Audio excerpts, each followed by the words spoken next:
मैं अपनी बात कह रहा था कि एशिया और यूरोप में आप देखेंगे कि 7वीं से 12वीं 10वीं शताब्दी 11वीं शताब्दी तक अरब और ईसाई शक्तियां आपस में मिल करके, मतलब आपको लगेगा कि इस्लाम और ईसाइयत के गठजोड़ हैं एक दूसरे इस्लाम के खिलाफ, एक दूसरे ईसाइयत के खिलाफ।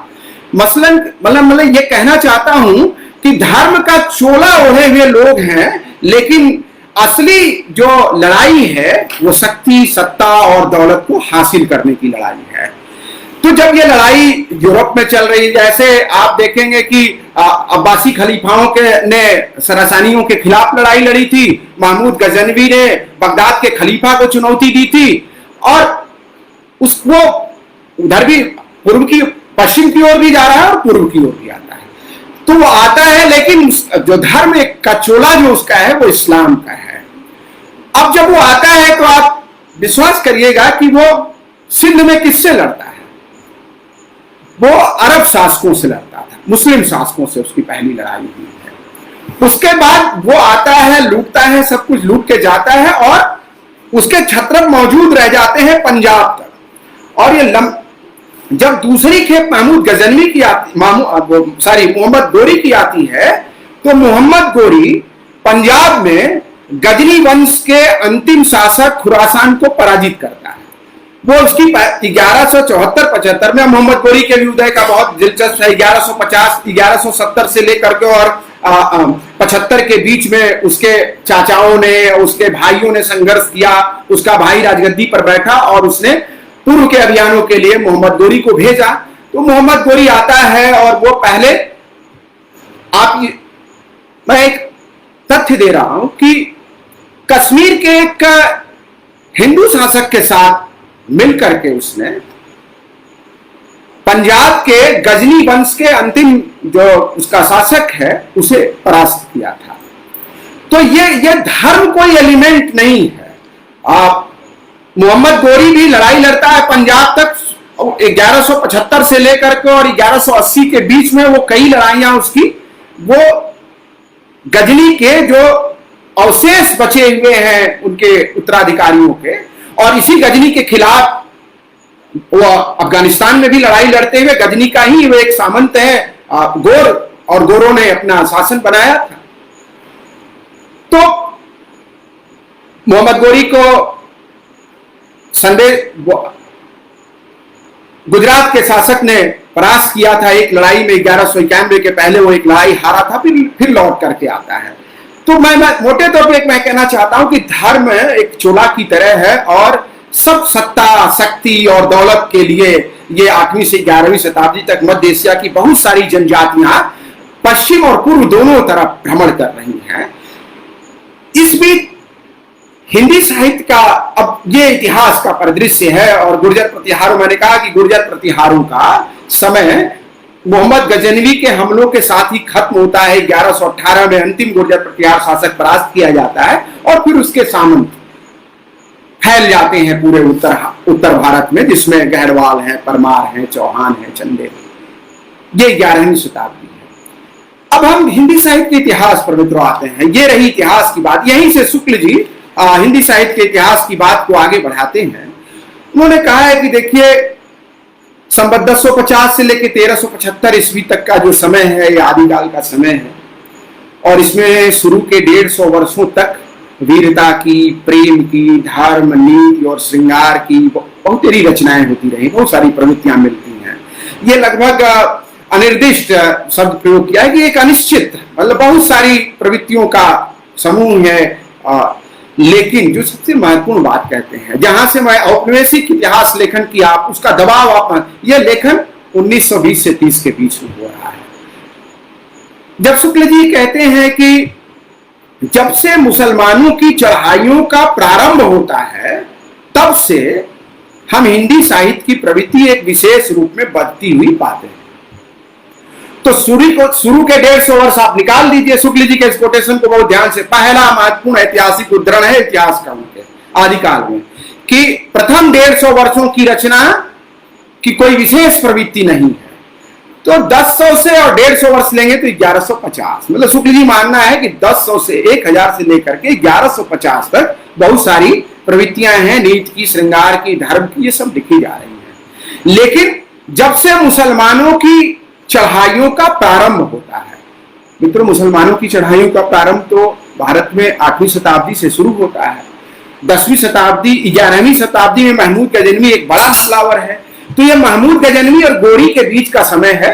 1175 में फिर मोहम्मद गोरी के रूप में गोर का एक नया सामंत भारत में हमला करता है। तो इस पर ध्यान देना होगा कि शुक्ल जी किधर इशारा कर रहे हैं कि 1150 से लेकर के और 1200 के बीच में, इस 1150 से 1200 के बीच की अब वो जो साहित्यिक रचना हमको बताते हैं, वो उस पर ध्यान देने की जरूरत है। अब उनका कहना है कि अब वीरता की कविताएं लिखी जाने लगी हैं, जबकि वास्तव में ऐसा कुछ नहीं होता। पहले हम उन्हीं के स्रोतों को थोड़ा खंगाल लें, देख लें, जिसमें उन्होंने बिसलदेव रासो की चर्चा की है। आप रासो के साथ ही समझते रहिए कि वो तो लिखे गए हैं खास ऐतिहासिक समय में, लेकिन वो गेय परंपराओं में गाते गए, वो रचनाएं गाते हुए उसमें बहुत कुछ जोड़ा जाता रहा है। तो बिसलदेव विग्रह राज चतुर्थ जिसको कहा जाता है, जिसको आधार बना करके लाल ने बिसलदेव रासो की रचना की थी, विग्रह राज को बना करके। उस बिसलदेव रासो के बारे में शुक्ल जी का बयान देखिए। पहले तो उन्होंने कहा कि 150 साल के बाद प्रवृत्ति एक खास तरफ जाती है, जिसे हम वीर का हिंदी साहित्य की प्रवृत्ति विशेष रूप में बांधती है, इसलिए हम इसको वीर गाथा काल कह रहे हैं। अब नाल के विश्वविद्यालय रासो को पलटा तो उसमें तो देखा कि एक राजा है जो अपनी रानी से रूठ करके और दूसरी रानी को पाने के लिए चला जा रहा है। शुक्ल जी कहते हैं कि ये उस वीर चरित्र का आख्यान नहीं मालूम पड़ता है, जिसने मुसलमानों के खिलाफ इतनी महत्वपूर्ण लड़ाइयां लड़ी हैं, उतना बड़ा लड़ाका और वीर है। आप ये ध्यान दीजिएगा, ये कौन मुसलमान थे? वो गजनी, महमूद गजनवी के जाने के बाद जो उसके अपने कुछ छत्र बचे रह गए थे, जो मोहम्मद गोरी के जमाने तक मौजूद थे, उन मुसलमानों ने कई बार पंजाब और राजस्थान, पंजाब से निकल करके और राजस्थान के अंदरूनी हिस्सों तक हमला किया। विग्रह राज, इतिहास में तथ्य है कि विग्रह राज ने उन्हें बुरी तरह परास्त किया था और राजस्थान की बाहर सीमाओं में खदेड़ दिया था, लेकिन वो पंजाब में मौजूद थे। अगर पंजाब में मौजूद ना होते तो मोहम्मद गोरी का उनसे संघर्ष ना होता। तो ये विग्रह राज जो पहला स्रोत बिसलदेव रासो उस सदी का देते हैं हमको शुक्ल जी, वो प्रेम की कविता है। अब ये नरपति नाल ने उसमें वीरता के कोई आख्यान नहीं ले आए, तो इससे शुक्ल जी को निराशा है। तो अब ये रचना क्या कह रही है? और एक इतिहासकार अपनी पहले से बनाए गए ढांचे के अनुरूप रचनाओं की तलाश कर रहा है। बिसल के देव के बारे में शुक्ल जी के बयान को मैं उन्हीं के शब्दों में पढ़ता हूं। लाल के विसल देव रासों में जैसा कि होना चाहिए था, न तो उक्त वीर की ऐतिहासिक चढ़ाइयों का विवरण है और न ही उसके शौर्य और पराक्रम का। श्रृंगार रस की दृष्टि से विवाह और रूट कर विदेश जाने का मनमाना वर्णन है। इस छोटी सी पुस्तक को बिसल देव जैसे वीर का रासो कहना खटकता है, पर जब हम देखते हैं कि ये कोई काव्य ग्रंथ नहीं है, केवल गाने के लिए रचा गया था, तो बहुत कुछ समाधान हो जाता है। तो बैलेट्स को, वीर गीत को उतना महत्व नहीं देते, प्रबंध को महत्व देते हैं। मित्रों, रही दूसरी उनकी जो रचना, जिस रचना को कोट करते हैं, वो परमाल रासो। परमाल रासो के बारे में आप जानते हैं कि परमाल रासो परमत देव की एक रचना है, जो परमार चंदेल शासक थे और वो सब गुर्जर प्रतिहारों के सामंत ही थे। इन चंदेलों को आप इस तरह से भी याद कर सकते हैं कि ये इन्होंने खजुराहो की, इनके ही शासनकाल में खजुराहो की मूर्ति कला का विकास हुआ था। एक बहुत ही राग, रूप और रंग, गंध और स्वाद से भरी हुई दुनिया जो पत्थरों पर उकेरी गई थी। उस दौर की कविता में संदेश रासक भी तो यही काम कर रहा था, उसी सदी की रचना है। और हेमचंद के दोहों में भी बहुत सारे जो संकलन है 11वीं 12वीं शताब्दी के, वो भी सब प्रेम के बारे में ही ज्यादा बयान दर्ज किया गया है, उसमें वो जीवनानुभूतियां हैं। तो अभी मैं भटकूंगा भी, मैं सीधे बिसल देव के बाद में परमाल रासो पर बात कर रहा हूँ। परमार रासो जो है वो चंदेल शासक परमर्द देव का। अब आप परमर्द देव को देखिए कि वो किस मुस्लिम आक्रमणकारी के खिलाफ लड़ता है। परमर्द देव का गहरवारों के साथ एक गहरा संबंध है। परमर्द देव गुर्जर प्रतिहारों के समय से ही बहुत ही लायल सामंत थे। उन्होंने मुख्य सत्ता के साथ कभी अपनी महत्वाकांक्षा के लिए लड़ाई नहीं लड़ी थी। इतिहास में जाके आप उसको पढ़ सकते हैं। और चूंकि कन्नौज को गहरवारों ने गुर्जर प्रतिहारों के बाद अपने हाथ में ले लिया था, तो इसलिए गहरवार वंश के साथ भी परमर्द शासकों का एक गहरा रिश्ता है, बहुत आत्मीय रिश्ता है। जब परमर्द देव के ऊपर हमला करते हैं पृथ्वीराज, ये लगभग 1183-84 की बात है, तो परमर्द देव की मदद करने के लिए जयचंद आता है। जयचंद के प्रसंग को आप, ये खुद पृथ्वीराज रासो में इसकी चर्चा है। और परमर्द देव के साथ महोबा के दो बड़े वीर उदल, आल्हा और उदल, ये दोनों परमर्द देव के साथ लड़ते हैं। पृथ्वीराज इस युद्ध में आल्हा उदल की हत्या करते हैं, उसको परास्त करते हैं। परमर्द देव को भी बुरी तरह कलिंजर के किले में घेर लिया था और किसी तरह जान बचा के परमर्द देव भागा। अब जयचंद उपस्थित था या नहीं था, पृथ्वीराज रासो तो कहता है उपस्थित था। वो एक बड़ा शासक था, मुझे लगता है कि उसकी सेनाओं और कुछ क्षत्रपों ने मदद के लिए हाथ बढ़ाया रहा हो। अब ये कौन सा मुस्लिम हमला, मैं ये आपसे बताना चाहता हूं कि आल्हा उदल, जिसके वीर गीत बैलेट्स अभी तक राजस्थान में गाए जाते हैं, पंजाब में गाए जाते हैं, हमारे उत्तर प्रदेश में गाए जाते हैं, ये मुस्लिम हमलों की प्रतिक्रिया में लिखा गया काव्य तो नहीं। तो मैं कह रहा हूं कि आप ये कहिए कि वीरता के काव्य लिखे जाने लगे अंदरूनी सामंतों के अपने संघर्ष और विद्वेष के चलते। इसमें इस्लामी फैक्टर को ले आना, इस्लामी हमलों को ले आना, न तो बिसलदेव रासो इसकी अनुमति देता है, न तो परमार रासो इसकी अनुमति देता है, क्योंकि हिंदू शासकों के खिलाफ ही, अपने सामंतों के खिलाफ लड़ाई है। परमर्द देव हिंदू ही था जिसको परास्त किया था पृथ्वीराज चौहान ने, और अलाउद्दीन को उन्होंने उनकी हत्या की थी उस लड़ाई में, जिन्होंने अपने शासक के लिए बहादुरी के साथ युद्ध लड़ा था। तो अब अलाउद्दीन की जो गाते 17वीं शताब्दी तक गाया जाता रहा अलाउद्दीन, और उस आल्हा उदल या जिसे आल्हा खंड अब कहते हैं, वो तो पूरा परमाल रासो का एक छोटा सा अंश है। तो उसमें बहुत सारी चीजें बाद में जोड़ी जाती रही, लेकिन परमाल रासो।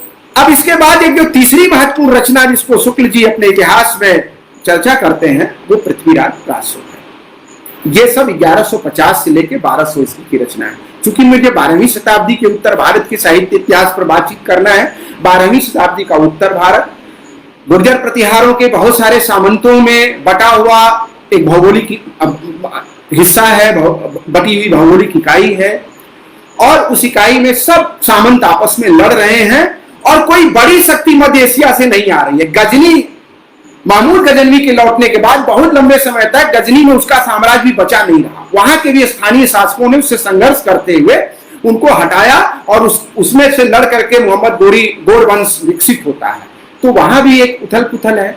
तो जो हमले हो रहे हैं वो महमूद गजनवी के बचे हुए जो अवशेष हैं, उसके बचे हुए जो सैनिक हैं, स्थानीय क्षत्रप हैं, वही हमले हैं जो पंजाब से ही निकलते हैं, सिंध से निकलते हैं और भीतर के भारत में घुस जाते हैं। वो अफगान काबुल से नहीं आते, वो कंधार से नहीं आ रहे हैं, वो बगदाद से नहीं आ रहे हैं। तो इसे समझने की कोशिश करनी पड़ेगी कि ये लड़ाइयों का दौर तो है, लेकिन ये लड़ाइयों के दौर में इस्लाम कोई महत्वपूर्ण तत्व नहीं है, या मध्य एशिया के लड़ाके महत्वपूर्ण रूप से उपस्थित नहीं है। अब एक तीसरी रचना जिसे शुक्ल जी ने उद्धृत किया है, वह है पृथ्वीराज रासो।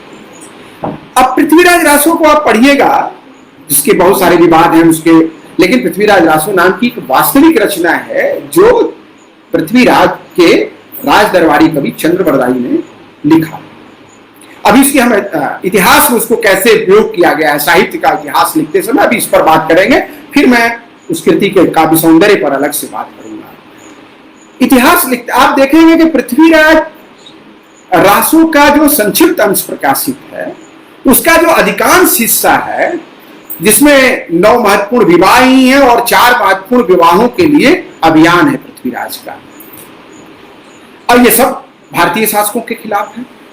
ये सब भारत के अंदरूनी जो सामंत हैं, उनकी लड़कियों, उनकी बहनों और इनसे विवाह की प्रतिक्रिया में लड़ी गई लड़ाइयां हैं। पृथ्वीराज रासो के बारे में लिखते, पृथ्वीराज रासो के सस्वृता विवाह के प्रसंग में ऐसे कई प्रसंग, हर विवाह में अपने नायक के शौर्य का, उसके गुण का, उसकी महानता का आख्यान रासोकार प्रस्तुत करता है। वो कहता है कि दिल्ली वह चौहान महाभर सौ तुम जो चिंतियो हम बर। सस्वरता को कह रहा है कि तुम्हारा विवाद इससे तय हुआ है, उचित नहीं है, ये सब काव्य रूढ़ियां हैं, कथानक रूढ़ियां, कथा को आगे बढ़ाने के लिए। तो वो एक द्विजराज है और वो बताता है कि देखो दिल्ली के सुल्तान जो महाभट्ट हैं, सत सामंत सूरबलकारी, तीनसम युद्ध सुदेव विचारी। एक कवि की दुनिया है मित्रों। वो रहती हुई सामंती संस्कृति के भीतर भी एक ऐसे नायक की तलाश अपनी कविता में कर रहा है जो इस सारी व्यवस्था के से बाहर निकलकर व्यवस्था स्थापित करे। ये इतिहास का पृथ्वीराज नहीं है, ये कवि का पृथ्वीराज है, लेकिन उसके बारे में कवि का बयान है कि जिसके सामंतों से लड़ने में देवता भी विचार करते हैं। काश 12वीं सदी में उत्तर भारत को कोई ऐसा नायक मिल जाता।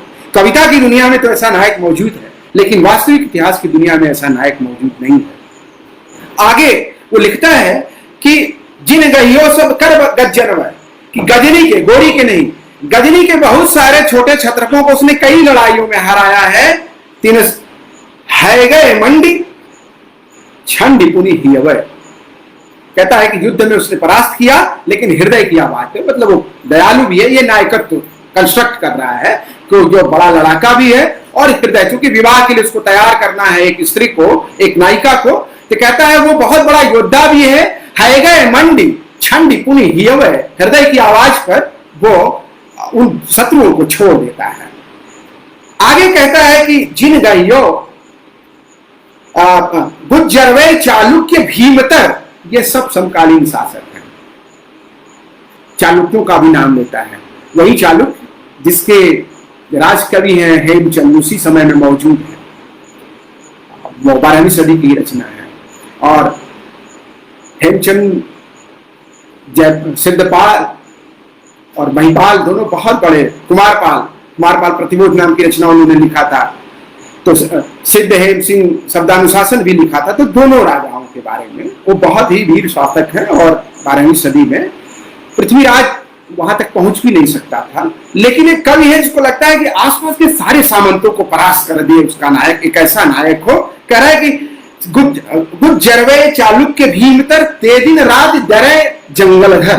कह रहा है ऐसा नायक है पृथ्वीराज जिससे गुर्जर, चालुक्य और सेन वंश के शासक दिन रात अपनी राजधानी को छोड़ करके और जंगल में निवास करते हैं। ये फिक्शन है, ये कविता है, ये आकांक्षा है कि कवि की उसके अपने नायक में, वो अपने नायक में ये सब आरोपित कर रहा है। लेकिन मित्रों, इससे मैं ये कहना चाहता हूं कि पृथ्वीराज की शत्रुता किससे है? पृथ्वीराज की शत्रुता चालुक्य वंश से है, पृथ्वीराज की शत्रुता गहड़वालों से है, पृथ्वीराज की शत्रुता चंदेलों से है, पृथ्वीराज की शत्रुता जो है वो परमाल वंश के शासकों से है।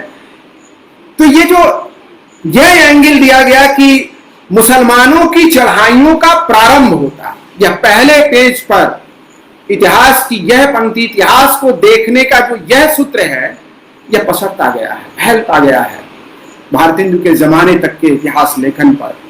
ये कैसे घुस गया कि जो भी एक सामान्य इतिहास का विद्यार्थी वो 7वीं से लेकर के और 11वीं शताब्दी के 6000 किलोमीटर में फैले हुए भूखंड के इतिहास को पढ़ेगा तो वो देखेगा कि धर्म कि एक ही धर्म के भीतर से जन्म लेने वाले, विकसित होने वाले अलग अलग लड़ाके अपने ही धर्म के खिलाफ लड़ते हैं। मध्य एशिया की पूरी लड़ाई इस्लाम के खिलाफ है। इस्लाम जब भारत में घुसता है तो जो सिंध में पहले से अरब मौजूद थे, उन अरबों के खिलाफ तुर्क लड़ते हैं, गजनी और गौर के शासक लड़ते हैं उनके खिलाफ।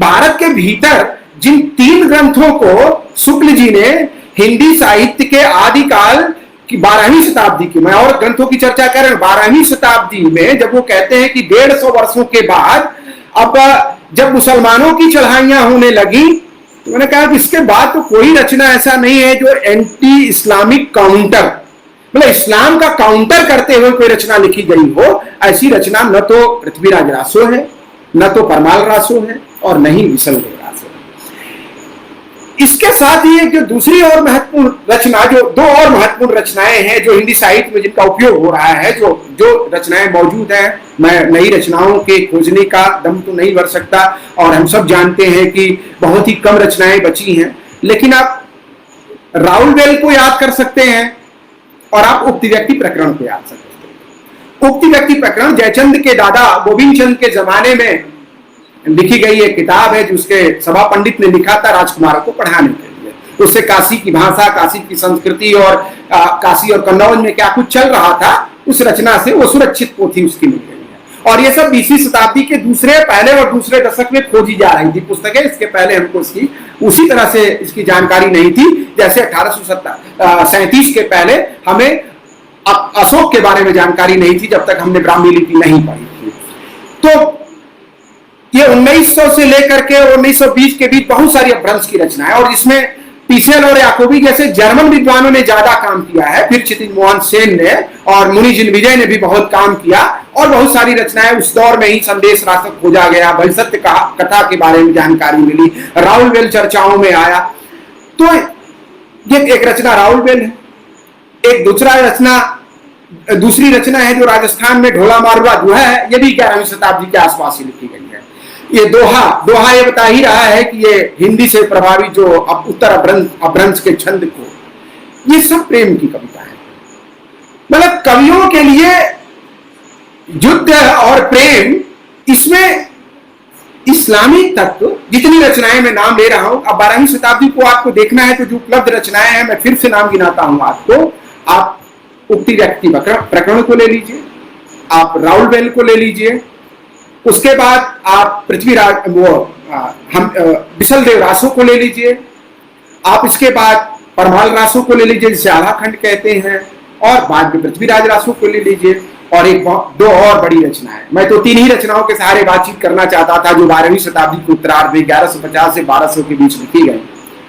संदेश रासक अब्दुल रहमान का, ये वही सिंध के आसपास भारतीय जातियों में जो बहुत ही गरीब किस्म के लोग थे, जुलाहे जाति से, उनका परिवार अभी नया नया ही इस्लाम स्वीकार किया था अब्दुल रहमान का। वो बताते हैं कि मैं पश्चिम के म्लेच्छ जाति में जन्म लेने वाला व्यक्ति हूँ, ये उनके बारे में खुद अपना बयान है ये, और वो कविता कर रहे हैं भाषा में, देसी भाषा में वो कविता लिख रहे हैं। तो संदेश रासक एक रचना जो 12वीं सदी को रिप्रेजेंट करती है, और हेमचंद के दोहे रिप्रेजेंट करते हैं 12वीं सदी को। उन्होंने अपभ्रंश का संकलन उसी समय किया, 1150 से 1170 के बीच की उनकी वो कृति है।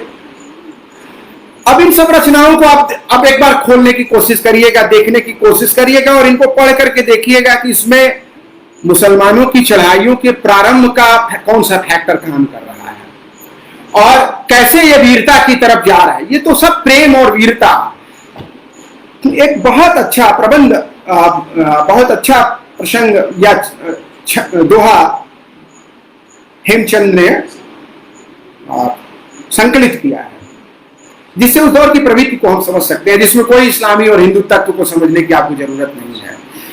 वो उसका दोहा सब संकलित किया है उन्होंने, जो लोक भाषा में लिखे जा रहे थे। संस्कृत के भी उन्होंने श्लोक और छंद लिए, और प्राकृत के और अपभ्रंश के भी व्याकरण को बताने के लिए। तो लिखा कि ए हजम मणिज्ञ गयो भटसिर खगण भंग तिखा तुरी न मारिया गोरी गले न लग।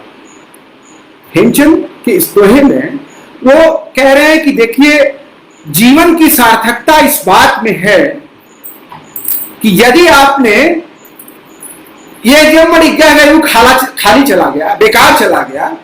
क्यों? कसौटी क्या है जीवन के सार्थकता की?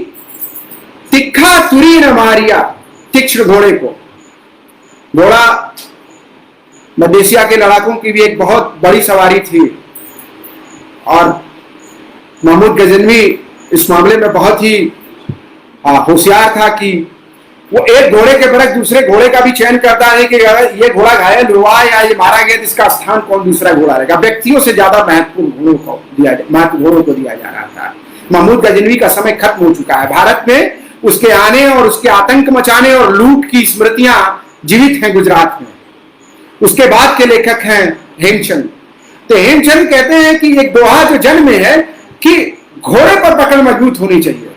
जब मणिज्ञ गए भाटसिर खग न भंग, दुश्मन के सर को अपने तलवार से खंडित नहीं किया, तिखा तुरी न मारिया, तीक्ष्ण घोड़े को अपने बस में नहीं किया, गोरी गले न लगी और प्रेम नहीं किया। ये बहुत ही अलौकिक ढंग की कविता है। ये वही दौर है जब चंदेल शासक खजुराहो की मूर्तियों को तराशने के लिए अपने राजकोष खोल दिए शिल्पियों के लिए। तो 12वीं शताब्दी, जिसे आप ये कहते हैं कि मुसलमानों की चढ़ाइयों के प्रारंभ के साथ हिंदी साहित्य की रचनाएं एक खास दिशा में निर्दिष्ट होने लगी, जिसे वो संकेत से वीरता की ओर कह रहे हैं, कि ये तो उसके पहले भी वीरता मौजूद थी और उसके पहले भी प्रेम था। खुद उत्तर भारत में परमालों के, चंदेलों के अधिक अलाउद्दीन और परमार्द देव के शासन काल में खजुराहो की मूर्तियां बन रही थी। संदेश रासक जैसी रचनाएं लिखी जा रही थी जो विरह का काव्य है। हेमचंद के दोहों में बहुत कुछ ऐसा था जो प्रेम द्वारा या जो प्रेमालाप करते हुए वो विकसित हो रहा था। तो अब अब्दुल रहमान के आप संदेश रासों को पढ़िए 1150 से 1200। बार बार इन रचनाओं की तरफ आ जा रहा हूं कि मित्रों, ये ढहती हुई सामंती समाज व्यवस्था का दौर है। ये बाहरी हमलों से ज्यादा ये भीतर के अपने सामंतों की लूट खसोट और इनकी लड़ाइयों का दौर है। मित्रों, आपने नाम सुना होगा कि महमूद गजनवी के समय में भोजराज का नाम एक बहुत प्रतापी शासक था और वो गुर्जर प्रतिहार शासकों मतलब जिससे शुक्ल जी चर्चा करते हैं कि मुंज और भोज के समय से। तो मुंज और भोज का समय 10वीं शताब्दी।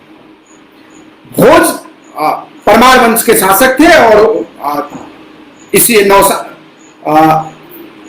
हर्षचरित की प्रकृति का एक ग्रंथ नौ सहसांक चरित पद्मगुप्त ने लिखा था। इसी भोज के शासन काल में ही वो विद्वान थे। मैं इसलिए चर्चा कर रहा हूं कि भोज के पूर्व पुरुषों से मुंज ने कल्याणी के चालुक्यों से उनकी लड़ाई थी। मुंज ने 6 बार कल्याणी के चालुक्यों को परास्त किया, लेकिन 7वीं बार तैलंग द्वितीय ने उसे परास्त किया और उसे बांध करके ले गया और मृत्युदंड दे दिया। उसके पोते भोज ने इसका बदला लेने के लिए कल्याणी के चालुक्यों पर हमला किया। अब आप कहेंगे कि इतिहास नहीं, मैं कह रहा हूं कि अपने सामंत आपस में लड़ रहे हैं। भारत के भीतरी सामंत अभी तो महमूद गजनवी के जमाने के बाद लड़ रहे हैं और उसका उसने बदला लिया। फिर भोज के ऊपर चालुक्य नरेश सोमेश्वर द्वितीय ने भोज के अंतिम शासन काल में हमला किया, भोज को बुरी तरह परास्त किया। भोज को जान बचा करके अपनी राजधानी धारा को छोड़ के भागना पड़ा। इससे भी ज्यादा महत्वपूर्ण एक संकेत जो प्रबंध जो बाद में इतिहासकारों ने जिसकी चर्चा की है और मेरुतुंग के प्रबंध चिंतामणि जो 14वीं शताब्दी में, जो 9वीं शताब्दी से लेकर 13वीं शताब्दी के भारतीय शासकों के बारे में बहुत गहरी जानकारी देता है, वो एक इतिहास ग्रंथ की तरह पढ़ाना जाना चाहिए। मेरुतुंग के प्रबंध चिंतामणि को 14वीं से 1360 से 80 के बीच में रचना लिखी गई थी। तो कहता है कि सोमेश्वर द्वितीय ने धारा को लूटा और आग लगा दी। ये लूटपाट और आग लगाना ये भारतीय सामंत भी करते थे। 3 पीढ़ियों का जो संघर्ष था उसकी प्रतिक्रिया में अब आप कन्नौज को देखिए कि कन्नौज को भी कई बार सामंतों ने जब जीता, उत्तरवर्ती सामंतों ने, तो उसको आग लगा दी। तो धारा को आग लगा दिया भारतीय सामंतों ने, कन्नौज को लगा दिया भारतीय सामंतों ने। लेकिन इसके बावजूद भी अगर 12वीं सदी में ये इस्लामी आक्रमण के बाद ये कर्नल टाड, स्मिथ, इनके इतिहास लेखन वो तो ये भी कहते हैं, भाई आप कर्नल टाड और स्मिथ को देखिए कि ये सब राजपूत जातियां ये हुओं के वंशज हैं। ये गुर्जर प्रतिहार जो है ये विदेशियों के वंशज हैं। ये पृथ्वीराज रासो ने अग्निकुंड वाली अवधारणा रखी, तो आप इतिहास के तय नहीं बात कर पाते। तो दशरथ शर्मा जैसे इतिहासकार ये कहते हैं कि अग्निकुंड वाली अवधारणा गलत है और ये शुद्ध भारतीय जातियां ही हैं, ये बाहरी जातियां नहीं है। तो ये जो अंग्रेज इतिहासकार है तो बता ही रहे हैं कि यहाँ जो सब कुछ लड़ाके हैं, जो यहाँ की जनजातियां हैं, वो सब बाहर से आई हुई हैं और ये रक्त मिश्रित जातियां हैं। मैं कह रहा हूं कि आप उसी बात को, और इस्लाम आता है और रौंद देता है उन जातियों को। ऐसा कुछ नहीं होता। हमारे सामने भी तो मैं इसलिए कह रहा हूं, मैं 12वीं सदी पर बात कर रहा हूं कि 12वीं शताब्दी के जो लिटरेरी रिसोर्स है, वो संदेश रासक, हेमचंद के दोहे, परमाल रासो और पृथ्वीराज रासो, बिसलदेव रासो, ये सब कोई इस्लामिक काउंटर जैसी चीज को हमारे सामने नहीं रखते। इसको ऐसा नहीं देखा जा सकता कि ये कोई ऐसी चीज है जो इस्लाम के विरुद्ध। अब लोग जब वीरता के गीत नहीं गा सकते थे तो भक्ति की ओर गए। यही मामला भक्ति आंदोलन के उदय में भी उसको भी आगे बढ़ाया जाता है। तो एक बात जो जिसे समझने की जरूरत है कि 12वीं शताब्दी का जो हिंदी साहित्य का लेखन है, जिसे शुक्ल जी कहते हैं कि 150 वर्षों के बाद वो एक खास तरह की प्रवृत्ति, एक खास तरह से हिंदी साहित्य जो है वो ढलने लगा था, उस पर विचार करने की जरूरत है मित्रों। क्योंकि शुक्ल जी के जमाने में भी जो स्रोत उपलब्ध थे, मैं कहता हूं कि 1900 से 1920 के बीच में संदेश रासक भी आ चुका था, भविष्य कथा भी खोजा जा चुका था, लेकिन परमाल रासो, बिसलदेव रासो और हेमचंद के दोहे और उसके बाद पृथ्वीराज रासो, इन ग्रंथों का उपयोग तो शुक्ल जी अपने इतिहास लेखन में कर ही रहे थे। इन सबके बावजूद भी ये कहना कि ये कोई इस्लामिक प्रतिक्रिया में लिखा गया कोई साहित्य है, या मुसलमानों की चढ़ाइयों के आरंभ होने के बाद ये एक खास दिशा की ओर मुड़ता हुआ साहित्य है, इस औचित्य से वीर गाथा को अप्रासंगिक किया जा सकता है। ये जो वीर गाथा वाला नाम है, वो वीर गाथा काल हो सकता है कि लड़ाइयों का दौर है, लेकिन ये मुसलमानों की चढ़ाइयों के आरंभ होने के साथ ये लड़ाई का जो दौर है, ये एक बहुत छोटा अंश। खुद पृथ्वीराज रासो में एक बड़े युद्ध की चर्चा एक अंश कवर करता है और उसकी बहुत सारी लड़ाइयां भारतीय सामंतों, भारतीय अपने अंदरूनी राजाओं के खिलाफ लड़ी गई लड़ाइयों के आख्यान। अब मित्रों, अब मैं इतिहास और साहित्य इतिहास की बातचीत 12वीं सदी के बारे में कर चुका हूं। अब मैं उस दौर की कविता पर थोड़ी सी अपनी बातचीत आपसे करना चाहता हूं।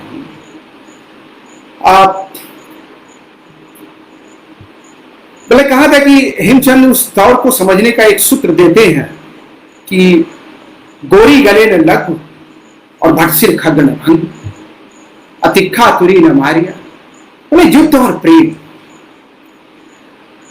अफसोस इस बात का है कि ये जो 12वीं शताब्दी का उत्तर भारत का जो सामंतवाद है, वो मध्य एशिया में भी एक कमजोर ढंग का सामंतवाद है। कोरियों का शासन बहुत बड़ा शासन नहीं है। आप थोड़ा सा इतिहास की तरफ जाइएगा तो यही समय है जब चंगेज खां जैसा एक लड़ाका वो मंगोलिया के खुले हुए बड़े मैदानों में तंबू के नीचे एक बेचारे बच्चे की जिंदगी बिता रहा है। ये 1150 में उसका जन्म है। या इसलिए कह रहा हूं कि छूट गया कि अगर चंगेज सिंध की ओर आ गया होता तो क्या होता। ये वही समय है 1150 से 1220 के निर्माण का। 1150 के बाद वो 1200 के बाद वो अपने अभियान शुरू करता है, और 1200 के बाद अभियान शुरू मतलब 50 वर्ष की उम्र में। आप चंगेज खां को पढ़िएगा। ये जो क्रिश्चियन इतिहासकार हैं, मैं इसे औपनिवेशिक इतिहासकार नहीं कहता, जिन्होंने दुनिया को क्रूसेड और धर्म युद्ध में देखने की कोशिश की है, सिकंदर से लेकर के कोई भी योद्धा यूरोप का चंगेज खां के आगे नहीं टिकता है। और चंगेज खां लड़कपन में नहीं, युवा उत्साह में नहीं, 50 साल के बाद वो अपने सैनिक अभियान शुरू करता है। चंगेज खां को बोर की उपाधि दी गई थी, उसी से बहादुर शब्द बाद में उर्दू में चला है। और वो जिसे कहते हैं कि आज के समय में कोई ऐसी मशीन की आप कल्पना करिए कि आप जो चीजों को रोकते हुए चली जाए, जैसे जेसीबी जैसी मशीन हो, तो वो मंगोलिया से निकला, उधर चीन को रोकते हुए, और फिर इधर सिंध की ओर नहीं मुड़ा, भारत की ओर नहीं मुड़ा, और वो ईरान, इराक होते हुए और अरब की ओर चला गया। और ये जिसे आप मोहम्मद गोरी और गजनवी, जिसको अभी आप बहुत 12वीं शताब्दी में बहुत बड़ी ताकत के रूप में देख रहे हैं ना, 12वीं शताब्दी के बाद इनका नामो निशान मिट गया। उसमें चंगेज खान ने सब कुछ रौंद दिया, और पुरानी पूरी की पूरी सभ्यता, पूरे के पूरे नगर और भारत के अपार लूट से गजनी का जो पूरा वैभव था और गौर का, वो सब खत्म कर दिया चंगेज खान ने। और उस तुर्क अवशेष जो बचे रह गए भारत में, उन्होंने अपने ढंग से भारत में ही रहना। अब कुतुबुद्दीन ऐबक और इल्तुतमिश अब ये लौट नहीं सकते थे मध्य एशिया की ओर, तो ये एक एंगल पे छूट रहा है। तो मतलब ये कह रहा हूं कि गजनवी और गौर और मतलब पूरा जो मध्य एशिया का जो सामंतवाद है, पूर्वी एशिया का जो सामंतवाद है, इतना ताकतवर सामंतवाद नहीं था। यह अवसर था कि जब उत्तर भारत में भी कोई एक ऐसा सामंत होता जो इस सारी विपरीत परिस्थितियों को पर नियंत्रण स्थापित करते हुए, और वो सिंध पार करके और वो काबुल कंधार की ओर जाता, जैसे अशोक गया था, जैसे चंद्रगुप्त मौर्य गया था। वो हमारे लिए अपरिचित भूमि नहीं थी। अब यहीं से कविता शुरू होती है मित्रों। मैं कहता हूं कि कवि अपनी कविता की दुनिया में हार नहीं मानता। कविता का महत्व ही इस बात में है कि वो यथार्थ के समानांतर अपनी कल्पना की एक दुनिया। पृथ्वीराज रासो का महत्व इस बात में है दोस्तों कि वो देख रहा है कि सारे बड़े बड़े भारतीय क्षत्रप इन हम लोग अब आपसी झगड़ों में और बाहरी हमलों में ध्वस्त होते जा रहे हैं। तो उसकी परिकल्पना में, उसकी कविता में वो अपने एक ऐसे नायक को कंस्ट्रक्ट करता है जो इस सारी विपरीत परिस्थितियों को, या इन कह लीजिए कि सारी विपरीत परिस्थितियों में एक संतुलन बना सके, एक केंद्रीय सत्ता के रूप में विकसित हो सके। उस आकांक्षा में पृथ्वीराज रासो का नायक जन्म लेता है।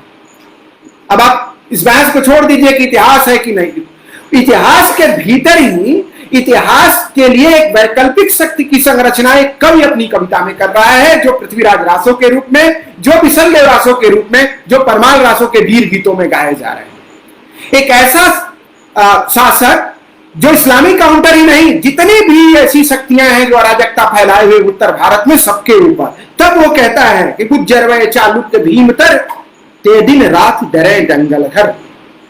और चाहता है कि एक ऐसा राजा जिसके सामंतों से, जिसके सूरवीरों से लड़ने में तिनसम युद्ध सुदेव विचारी, देवता भी विचार करे। लेकिन इतिहास की अपनी गति होती है मित्रों। कविता की दुनिया में एक कवि है जो सब कुछ अपनी ढहती हुई सामंती संस्कृति से उसे गहरा प्रेम है, अपनी भाषा से, अपनी संस्कृति से, अपने धर्म से, अपनी जमीन से, वो सब कुछ बचा लेना चाहता है वो कविता में। लेकिन इतिहास की धारा तो अपने ढंग से आगे बढ़ रही है। उस समय काश उसको वास्तव में जिस चरित्र को वो रच रहा था अपनी कविता में, उस तरह का कोई ऐतिहासिक चरित्र भी उसको मिलता। बेशक पृथ्वीराज एक बड़ा लड़ाका था, एक मजबूत शासक था, जिसने अपने कई स्थानीय सामंतों को भिन्न भिन्न लड़ाइयों में उसने परास्त किया था। लेकिन महमूद गोरी जैसे एक छोटे से लड़ाके के सामने वो 1 साल के अंतर के बाद ही दूसरी लड़ाई में परास्त होता है, और फिर भारत का द्वार खुल जाता है मध्य एशिया के लड़ाकों के लिए। अरबों के जमाने में गुर्जर प्रतिहार वंश के शासकों ने जम करके प्रतिरोध किया था और अरबों को सिंध से आगे नहीं आने दिया था। लेकिन इन नए तुर्क लड़ाकों ने भारत के द्वार को खोला, और खोलने के बाद वो भारत में घुसे। और जब आते हैं वो, उसके कुछ ही दिन बाद गजनी और गौर में चंगेज खान ने अपनी एक नई तरह की राजसत्ता का वो अभियान शुरू करता है। लौट के जाना उनके लिए मुश्किल है। हमारा कवि ये विचार करता है, हमारा कवि ये सोचता है अपनी कल्पना में, एक नए कोई विसल के रूप में, कोई परमार्थ के रूप में, कोई आल्हा के रूप में, कोई उदल के रूप में, सब नायकों की तलाश कर रहे हैं। लेकिन उस संस्कृति वो जो ह्रास की ओर उन्मुख थी, जो अपने अंदरूनी कारणों से ही खत्म हो रही थी, उस संस्कृति को नहीं बचाया जा सकता था। और पृथ्वीराज रासो का रचनाकार भी से नहीं बचा पाया। लेकिन वो एक लंबा संघर्ष करता है अपने नायक को, वो उन सारी शक्तियों से भर देना चाहता है जो देवताओं के पास है, जो महान ऐतिहासिक पुरुषों के पास है, लेकिन पृथ्वीराज की जो ऐतिहासिक काया है वो इतनी सामर्थ्यशाली नहीं थी कि चंद्रबरदाई के कल्पना के भार को वहन कर सके। तो चंद्रबरदाई की कविता, चंद्रबरदाई की अपनी भाषा, अपनी संस्कृति, अपनी भूमि से जो उसका जो प्रेम है, उस प्रेम को पृथ्वीराज जी नहीं पाया। वो उतना बड़ा लड़ाका नहीं बन पाया। वो चंदेलों के खिलाफ लड़ रहा है, वो गढ़वालों के खिलाफ लड़ रहा है, वो चालुक्यों के खिलाफ अभियान के बारे में सोच रहा है। तो जो ये महाकाव्य जो 12वीं शताब्दी के लिखे गए, पहले तो ये महाकाव्य मुख्य रूप से आपको इस पर ध्यान देना होगा, ये किसी खास इस्लामिक काउंटर में लिखे गए महाकाव्य नहीं है। अब इन महाकाव्यों की बनावट, आप पृथ्वीराज रासो की थोड़ी कथा सब बच्चे पढ़े होंगे और सब लोग जानते होंगे।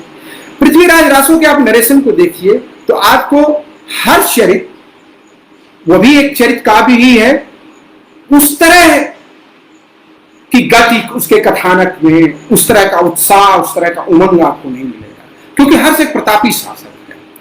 उसके जीवन में वो उसने बहुत सारी ऐसी हरकतें पैदा की हैं जो कविता में भी एक स्फूर्ति पैदा कर रही है। और एक कवि सिर्फ कल्पना के सहारे ही कितनी स्फूर्ति पैदा करेगा, कितनी गति पैदा करेगा, कितनी तरंगे पैदा करेगा अपनी कविता में। पृथ्वीराज के समय का जो, या 12वीं शताब्दी का जो विशलदेव रासो जैसा महाकाव्य, परमाल रासो जैसा महाकाव्य और पृथ्वीराज रासो जैसा है, आप देखेंगे कि कवि है जो अपने नायक को बहुत श्रेष्ठ बता तो रहा है, लेकिन बाद में अंत तक जाते जाते वो सफाई की मुद्रा में आ जाता है। वो जैसे अपनी कविता में सफाई दे रहा है कि इस कारण से हमारा जो राजा है वो परास्त हुआ। आप यहां पर इतिहास की वास्तविकता को समझ सकते हैं कविता में, कि जब वास्तविक शक्तियों को आप परास्त नहीं कर सकते, उस समय की जो मौजूदा ऐतिहासिक शक्तियां हैं, वास्तविक शक्तियां उत्तर भारत की, जो नए तरह के राजनीतिक अस्त व्यस्तता के दौर में, अव्यवस्था के दौर में संतुलन स्थापित करने की स्थिति में नहीं है, तो उस दौर का जो महाकाव्य होगा उसका ढांचा भी बहुत शिथिल ढंग का ढांचा होगा। इसलिए आप देखेंगे कि बहुत सारी कथानक रूढ़ियों के सहारे ठेल ठेल करके कथा को पृथ्वीराज रासो का रचनाकार आगे बढ़ाता है, और वो तलाशता है कि कोई अवसर मिल जाए विवाह का, और इस विवाह के अवसर के बहाने फिर वो अपने नायक की वीरता का गुणगान करे। तो ये जो आप ये देखिए कि आपके सामने महाकाव्यों की कौन सी परंपरा है, रामायण की, महाभारत की और संस्कृत के महाकाव्यों की। उनमें आप देखेंगे कि उनके नायक मित्र बनाते हैं, उनके नायक शत्रु भी बनाते हैं, लेकिन उनकी मित्रता और शत्रुता में आप एक संश्लिष्ट मानवीय व्यवहार आप पाएंगे। वो इतना ही गहरा नहीं है कि मित्र है तो मित्र है, शत्रु है तो शत्रु है, अकारण किसी कारण के चलते किसी को शत्रु बना ले। दुर्योधन जैसा व्यक्ति भी कुछ बहुत ही अहम मित्रों को अपने साथ रखता है, कारण उसका मित्र ही था। यह कथा की परंपरा है। रासोकार कोई एक ऐसा मित्र नहीं बताता, उसका नाम नहीं लेता। आप कैमास प्रसंग में पढ़े होंगे, जिस कैमास ने सैकड़ों लड़ाइयां जीती थी पृथ्वीराज के लिए, उसका क्या हासिल किया था पृथ्वीराज ने? मतलब कितनी बंद दुनिया में, कहता हूं कि 6000 किलोमीटर में क्या कुछ घटित हो रहा था। भूमध्य सागर और कैस्पियन सागर से लेकर के और बंगाल की खाड़ी तक तो जमीन ही जमीन है ना। इस सब में क्या घटित हो रहा था ये पृथ्वीराज को नहीं पता था, उस दौर के किसी भी सामंत को नहीं पता था, और उस दौर के इतिहास लेखकों को भी इस्लाम का मतलब सिंध और पंजाब में मौजूद इस्लाम था। अगर ये सब कुछ इतिहास उसको पता होता तो उसकी दूसरे तरह की तैयारियां होती, और कथानक में फिर, महाकाव्य के कथानक में फिर नए तरह का उत्साह, नए तरह की उमंग आपको दिखाई देता है। तो ये का पृष्ठपेषण है मित्रों, ये एक तरह का दोहराव है जो हमको रासो में दिखाई देता है। और इसमें महाकाव्यों में आप ये भी देखेंगे कि जैसे दरबारी, जैसे पूरी तरह से चारणों के हाथ में पढ़ करके ये महाकाव्य जो है वो अपने भीतर की जो शक्ति है उसको खो बैठे हैं और इनका दरबारी साहित्य में धीरे धीरे रूपांतरण होता जा रहा है। वो उन महाकाव्यों की जो गतिशीलता है, चरित्र निर्माण की, विभिन्न तरह की विरोधी परिस्थितियों में निखरते हुए जो व्यक्तित्व के अक्ष मौजूद हैं भारतीय परंपरा के, संस्कृत के महाकाव्यों में, उस तरह की कोई भी छटा पृथ्वीराज रासो, बिसल देव रासो और परमाल रासो के कथानक में हमको दिखाई नहीं देता। ये सब महाकाव्य धीरे धीरे अपने आप को दोहराते जा रहे हैं, अपने आप को दोहरा रहे हैं, अपने को बचा रहे हैं, पुरानी चीजों को मथ रहे हैं।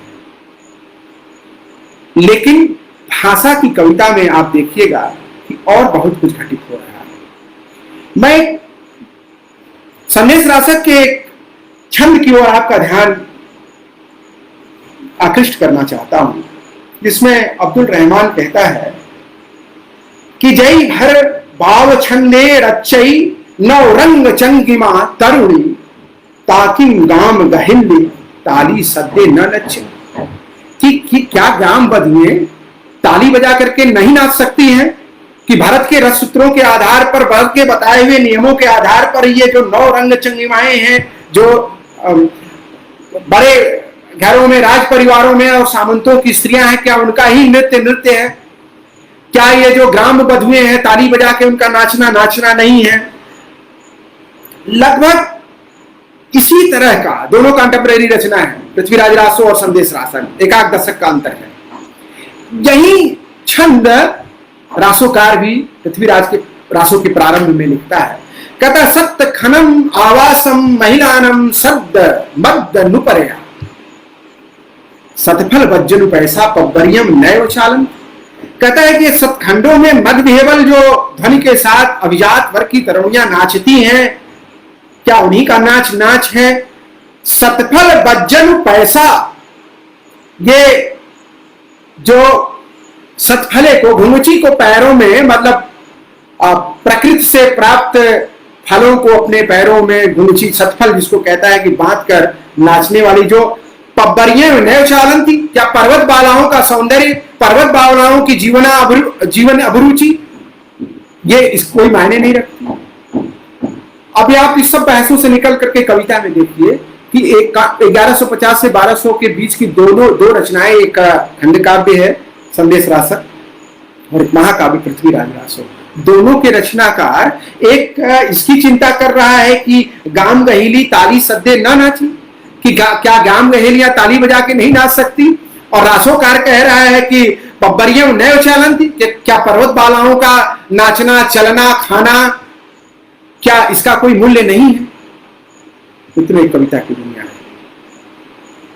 मतलब दरबारों के बाहर कवि की नजर है, और यदि वो उसकी जो सौंदर्याभिरुचि है उसमें ग्राम बालाओं के और पर्वत बालाओं का जीवन, उनकी जीवनानुभूतियां, उनके सौंदर्यानुभूति, उनके दैनंदिन जीवन में उत्सव के जो अवसर हैं, वो कहता है वो भी उतने ही महत्वपूर्ण हैं जितना सतखनम आवासन महिलान, सतखंडे महलों में रहने वाली महिलाओं की, चंद्रवरदाई कहता है। और संदेश रासक का रचनाकार कहता है कि भर भाव छंदे रचे नव रव चंद्रिमा, कि भारत के भाव छंदों पर नृत्य करने, प्लस शास्त्रीयता के वरक्ष, लोक की चिंता, लोक के सौंदर्याभिरुचि को प्रतिष्ठित करने की एक प्रतिज्ञा।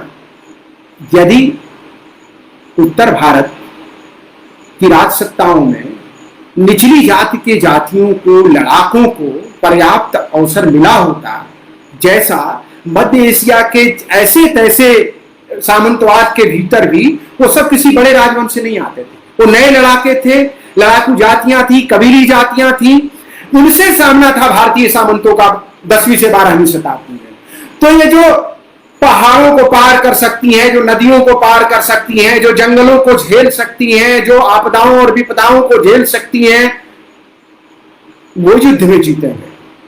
जो महलों के, परंपराओं के और अपने पूर्वजों के चित्रशालाओं में उनके चित्रों को देख करके जो जिनके अंदर वीर भाव का संचरण होता है, युद्ध के मैदान में वो नहीं टिकेंगे मित्रों। तो 12वीं शताब्दी के उत्तरार्ध के जो भारतीय सामंतवाद के नायक हैं वो सब महलों में पले बड़े लोग हैं, वो राजाओं की गोद में पैदा हुए लोग हैं। और पूर्व एशिया और मध्य एशिया के जो लड़ाके थे, जो पश्चिम की ओर भी जा रहे थे और पूरब की भी ओर आ रहे थे, वो सब पहाड़ों धरती पर पैदा हुए लोग थे, जंगलों में रहने वाले लोग थे, जिन्होंने राज सुख नहीं देखा था, जो नहीं जानते थे कि राज सत्ता का सौंदर्य क्या होता है। वो लड़ाके थे, इसलिए वो ज्यादा आक्रामक हैं, ज्यादा हिंसक हैं। लेकिन कल्याणी के चालुक्य और भोज की लड़ाई पर, गुर्जर प्रतिहारों की लड़ाई में भी तो हम वही लूटपाट, वही आगजनी, वही नगरों को जला देना देखते हैं।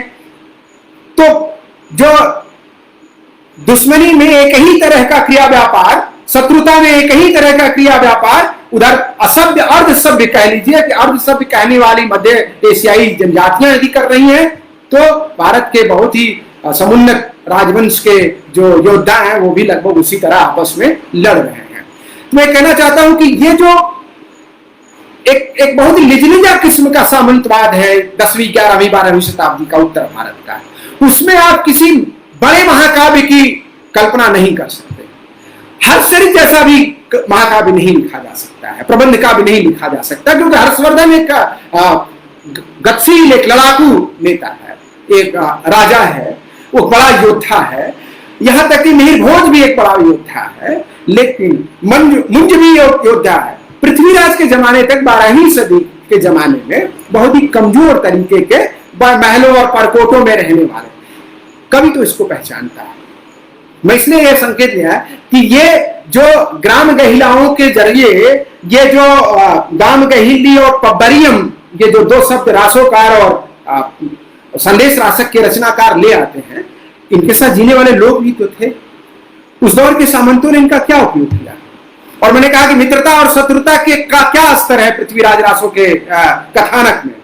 अपने ही मंत्री को एक छोटे से अपराध के लिए, जिस तरह का अपराध राज परिवार के पुरुष रोज प्रतिदिन प्रतिक्षण करते थे, अपने ऐसे सेनापति को जिसने उसके लिए सैकड़ों लड़ाइयां जीती थी, उसका वो कत्लेआम कर देता है और उसको जमीन के भीतर दफन कर देता है। तो मतलब इस तरह की विपरीत परिस्थिति, फिर भी इसके बावजूद मैं मानता हूं मैं चंद्रवरदाई को और उसकी कल्पना शक्ति को, कि बहुत ही ठहरे, जड़, समाप्त होते हुए, नष्ट होते हुए सामंती जीवन के भीतर से जितनी स्फूर्तिदायक कविता रची जा सकती है, उसका प्रमाण है पृथ्वीराज रासो, उसका प्रमाण है परमाल रासो, उसका प्रमाण है विशलदेव रासो। वो वीरता की कविता नहीं, लेकिन जीवन की भिन्न भिन्न दशाएं, प्रेम की, वीरता की, श्रृंगार की, प्रणयानुभूति की बहुत सारी जो पंक्तियां हैं वो देसी भाषा में आ रही हैं। यदि उस दौर के सामंतवाद ने राज सत्ता, राज परिवारों के बाहर, अपने करिंदों के बाहर, अपने सामंतों के बाहर आम जनता को भी राज सत्ता संरचना का हिस्सा बनाया होता, जैसा मध्य एशिया की जनजातियां खुद विकसित हो रही थी जिस तरीके से, तो उत्तर भारत के भीतर का समाज अलग होता, उसका इतिहास अलग होता और उसके भीतर से जन्म लेने वाली कविता भी अलग होती। इसलिए आप ये तो भूल जाइए कि ये वीरता का कोई काल है। इसलिए से हिंदी साहित्य की इस पहली पंक्ति को, इस पूरे उद्धरण को मित्रों मैं फिर से एक बार कहना चाहता हूं कि प्रथम 150 वर्ष रचना की किसी विशेष प्रवृत्ति का निश्चय नहीं हो पाता। धर्म, नीति, श्रृंगार की रचनाएं मिलती हैं दोनों में, लेकिन जब से मुसलमानों की चढ़ाइयों का प्रारंभ होता है, तब से हम हिंदी साहित्य की प्रवृत्ति एक विशेष रूप में बढ़ती हुई पाते हैं। ये मैं दावे के साथ कह रहा हूं कि ये औपनिवेशिक इतिहास दृष्टि के दबाव में, ये 1920 में बात कही जा रही है। 1915 से लेकर के और 1925 तक का जो पूरा भारतीय राष्ट्रीय आंदोलन है, वो हिंदू मुस्लिम एका के लिए संघर्ष कर रहा है। औपनिवेशिक शक्तियां हैं जो इसी बात के लिए लड़ रही हैं कि हिंदू मुस्लिम एका को कैसे खंडित किया जाए। 1950 का बंग भंग बीत चुका है और बंग भंग में हिंदू और मुसलमानों की एकता का आभास, उनकी शक्ति का आभास औपनिवेशिक सत्ता ने ठीक से महसूस किया था, जिसमें वंदे मातरम जैसे गीत गाए गए थे मित्रों। और उसके बाद मुस्लिम लीग की स्थापना, राष्ट्रीय कांग्रेस का विभाजन और फिर गांधी का आना, और बार बार इस बात पर जोर देना कि हिंदू और मुस्लिम ये दो आंखें हैं भारतीय संस्कृति की।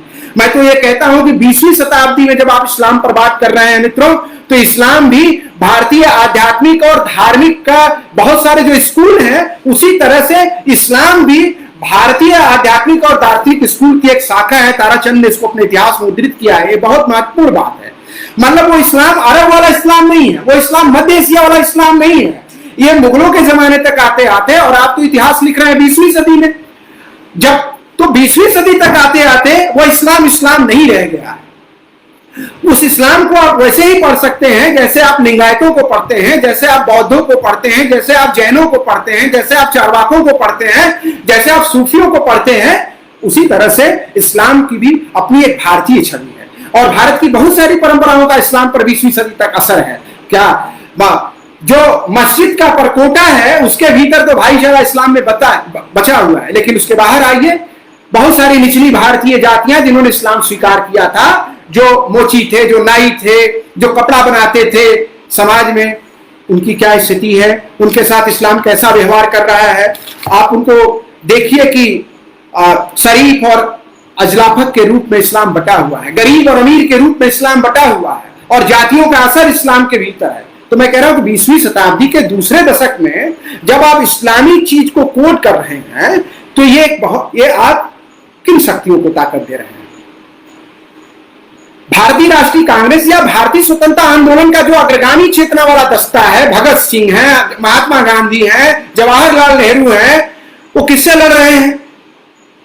ये धर्म के आधार पर और हिंदू और मुसलमानों को बांटने के खिलाफ ये सब लड़ रहे हैं। ये धर्म की बाइनरी से कुछ बाहर जाने की बात कर रहे हैं, कुछ धर्म के भीतर ही एका की बात कह रहे हैं। और आप हिंदी साहित्य के इतिहास का प्रारंभ बताते हैं कि मुसलमानों के हमले के साथ सब एक तरफ निर्दिष्ट होने लगा, और जब लड़ते लड़ते थक गए, किससे लड़ रहे हैं? 1100-1200 के बाद तो कोई हमला ही नहीं है, चंगेज खां आया नहीं, मंगोलों के हमले से भारत सुरक्षित रह गया। तो ये तो अब भारतीय तुर्कों का वंश है, जिनका मध्य एशिया से कोई संबंध नहीं रह गया है।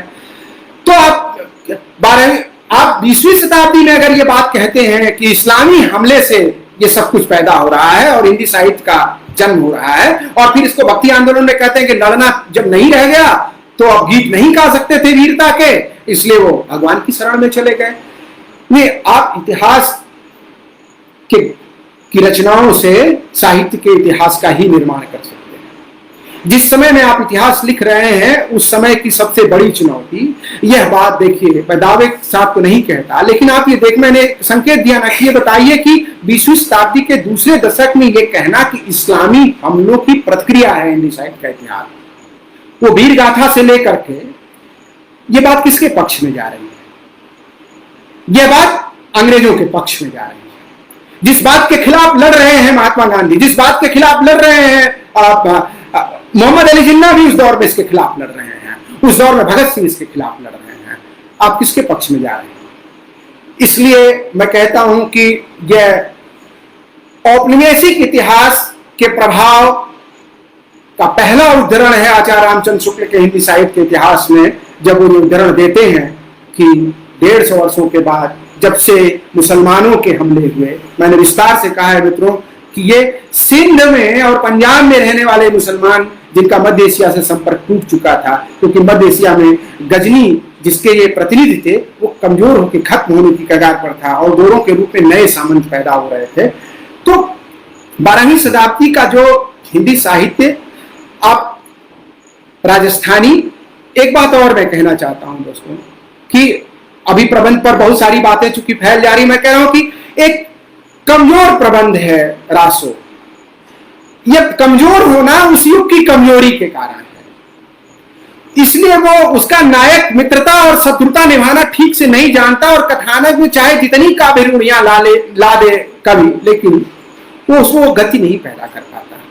वो बहुत तरह एक दरबारी कविता की तरह ही, दरबारी कविता का रूपांतरण और टेक्स्ट का बार बार जैसे दोहराव होता हो, कुछ उसी तरह से वो, मैं जो बात कहना चाहता था मैं कह रहा हूं कि आप इस पर ध्यान दीजिएगा कि इस दौर का जो मुख्य झगड़ा वो धार्मिक नहीं है, वो सत्ता, संपत्ति और जमीन पर कब्जा करने का, चाहे वो इस्लाम धर्म के मानने वालों का हो या वो हिंदू धर्म के मानने वालों का हो। और ऐसे उस दौर में जो जीवन की स्थितियों का गंभीर और संश्लिष्ट चित्र उभरना चाहिए था, वो रासोकार विशलदेव रासो और परमाल रासो में नहीं उभरता।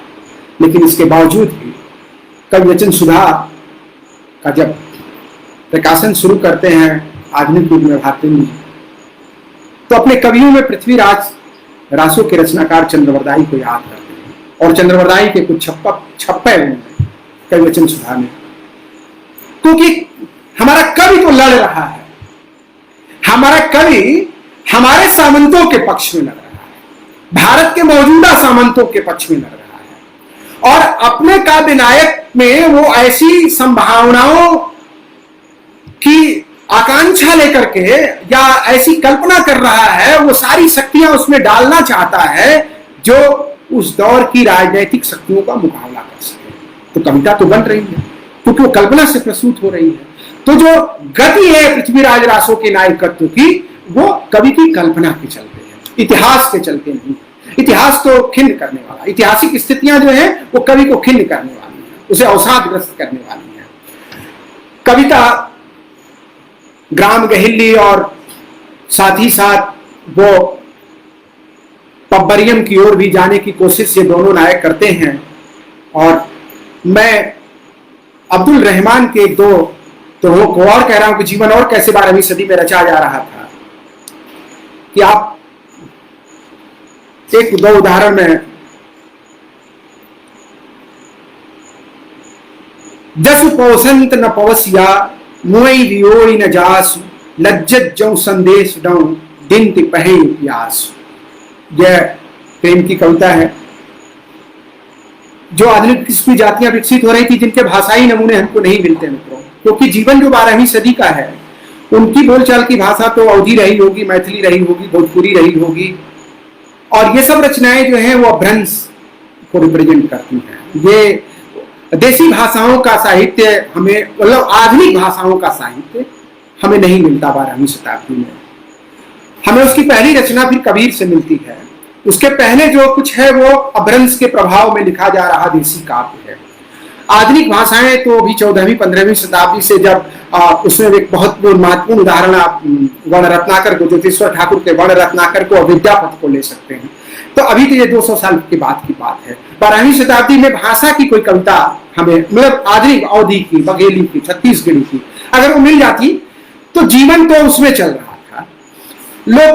लोगों जीवन रुका हुआ नहीं था, लोग व्यापार के लिए जाते थे। ये ऊपर ऊपर सामंतों की लड़ाइयां चल रही थी, लोग कन्नौज और धारा और बंगाल और बिहार तक की यात्राएं कर रहे थे। जीवन में गति बनी हुई थी, आधुनिक ढंग की जातियां विकसित हो रही थी।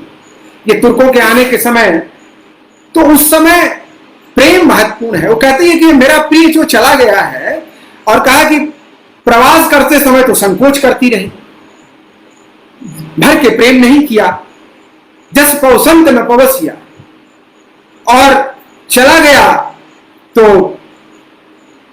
अब अफसोस है, संकोच है। मुई वियोई न जास, कहा कि जब चला गया तो कम से कम अब उसके जाने में मर भी नहीं गई। और कहती है कि अपने प्रेमी के संदेश कहते हुए, उसके वियोग की संदेश कहते हुए मैं संकोच से भर उठती हूं, अपनी शक्तियों से बताते हुए। ऐसे ही कि लज्जऊ पंथऊ जई रहूं हियऊ न धरणऊ जाई गाय पडिस्सऊ इक्क पिए कर लेवण मंडाई। वो कहती है कि मैं अपने प्रिय को विदेश नहीं जाने दूंगी, उसे मना लूंगी, उसे रोक लूंगी। तो ये जो संदेश अब्दुल रहमान की कविता है, जिसमें वो एक पथिक से जो उसका प्रिय विदेश चला गया है उसके बारे में वो संदेश देने की कोशिश करती है कि जाना तो कहना कि ये भावनाएं हैं, उसके न रहने पर ये मेरे भीतर ऊपर बीत रहा है। और आप संदेश राशक के शुरू के खंड को पढ़िएगा, जब वो पथिक उस नायिका को पहली बार देखता है तो जो वर्णन है कि कैसे सिर से उसकी चुनरी छक जाती है और उसके अंग प्रत्यंग दिखने लगते हैं। मित्रों, ये वही दौर है जब खजुराहो की, मैं बार बार कह रहा हूं कि यही समय जब खजुराहो की मूर्ति कला भी विकसित, मतलब अपने परिपक्व अवस्था में पहुंच चुकी थी, बन रही थी। तो कविता, चित्रकला, मूर्तिकला, इस सब में बहुत ही अलौकिक किस्म का जीवन, जो राग रंग रूप रस से भरा हुआ है, बहुत ही मानसल किस्म का जीवन है, मौजूद है। और सामंतों के यहाँ चाहे जो चल रहा हो, जितनी लड़ाइयां चल रही हो, जीवन तो प्रेम, उत्साह, वियोग और संयोग की बहुत सारी जीवन स्थितियों और जीवन भावनाओं को अपने अंदर समेटे हुए है, और उसकी रचना के रूप में वो संदेश राशक आप हेमचंद के कुछ दोहे को देख सकते हैं जिसमें उन्होंने प्रेम के बहुत सारे जीवन स्थितियों की ओर संकेत किया है कि भल्ला हुआ जो मारिया बहिर महारा कंत, ये वीरता से संबंधित एक छंद देखिए।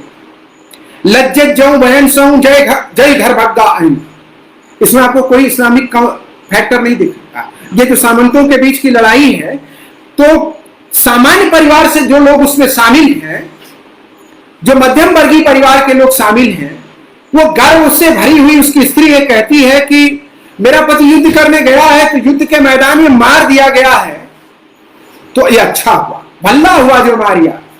हे सखी, अगर वो भाग के आता तो मैं अपने समवयस्कों में लज्जित होती। अपने और एक और दोहे में हेमचंद इसको संकलित करते हैं। वो कहती है कि उसकी नायिका कि शत्रु भाग गया, इसका अर्थ है कि मेरा प्रिय जीवित है, और शत्रु अगर बचा हुआ है तो इसका अर्थ है कि मेरा प्रिय युद्ध में मारा गया। तो ये जो गर्वोक्ति, मतलब शत्रु के आने और जाने का अपने क्या प्रिय हमारा अगर मारा गया है तभी शत्रु अंदर आ सकता है। तो इस तरह की गर्वोक्तियां, दर्पोक्तियां जो सामंती जीवन के भीतर से पैदा होती, जो अंदरूनी सामंतों की लड़ाइयों के भीतर से पैदा होती है, क्योंकि गुजरात का जो हिस्सा है, तो आप ये देखिएगा कि 12वीं शताब्दी के बारे में हमें जिन ग्रंथों से जानकारी मिलती है, वो ग्रंथ मोटे तौर पर जीवन की बहुतेरी स्थितियों को अपने भीतर शामिल किए हैं। गिरती ढहती हुई नष्ट होती हुई सामंती व्यवस्था, उसके के भीतर से पैदा होने वाले काव्य हैं, और जो महाकाव्य हैं उन सब पर उस जीवन स्थितियों का असर है, और उसकी कविता में जो शिथिलता है वह है। लेकिन एक कवि है जो संघर्ष कर रहा है और अपनी कल्पना लोक में अपने एक ऐसे नायक को सृजित कर रहा है। यही वजह है कि भारतेंदु हरिश्चंद्र अपने पुरखों की ओर जाते हैं तो चंद्रवरदाई को भी याद करते हैं। मित्रों, टूटी फूटी उसमें मैंने आपसे बहुत सारी बातचीत की। मैं फिर से आग्रह करता हूं कि आप 12वीं सदी के लिटरेरी रिसर्च को देखिए। 150 वर्षों के बाद, जिसे शुक्ल जी कहते हैं, तो कौन सी रचनाएं प्रकाश में हैं, और उन जो रचनाएं शुक्ल जी के जमाने में भी प्रकाश में थी, जिनका उन्होंने उपयोग किया है, उसके आधार पर भी यह बात कहीं से साबित नहीं होती कि ये कोई इस्लामिक प्रतिरोध में वीरता की कविताएं शुरू होती हैं, और न ही इतिहास के तथ्य इस बात की गवाही देते हैं। बहुत बहुत धन्यवाद, आपने मुझे सुना।